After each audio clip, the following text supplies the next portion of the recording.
Whether you're an investor, a business owner, or just simply intrigued by the world of real estate, you should know how to properly evaluate a property. There are three ways most people evaluate what the cost of a property is worth.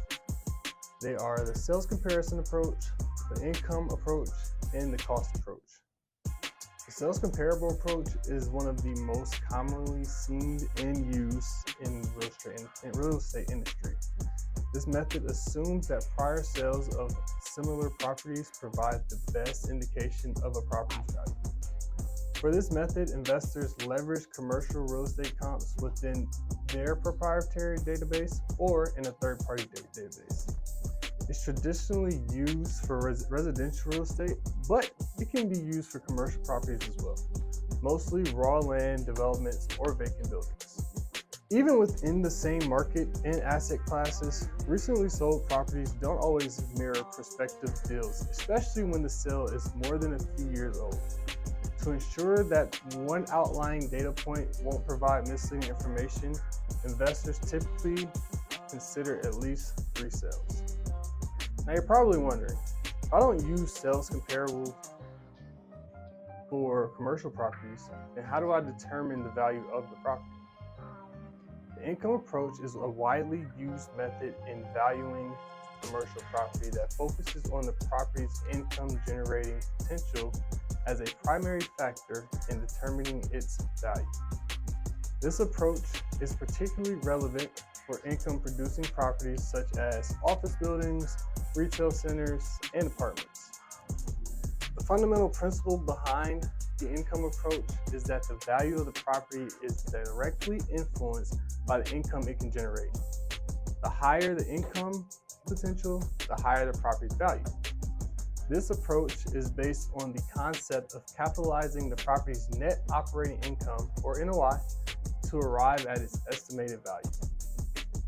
Here's a breakdown of the steps involved in applying the income approach. Step 1, the net operating income. The first step is to determine the property's net operating income, which is the income generated from the property after deducting operating expenses, but before accounting for debt service or income taxes. The NOI includes rental income, additional income from sources like parking fees, common area charges, and other miscellaneous revenues. Step 2, the capitalization rate, or cap rate. Cap rate is a crucial component of the income approach. It represents the return an investor expects to receive on their investment based on the property's risk and market conditions. The cap rate can be determined by analyzing comparable sales data, market trends, and the property's specific characteristics such as location, condition, and lease terms. Step number 3, valuation. To estimate the property's value using the income approach, the NOI is divided by the cap rate. This calculation is known as the capitalization formula.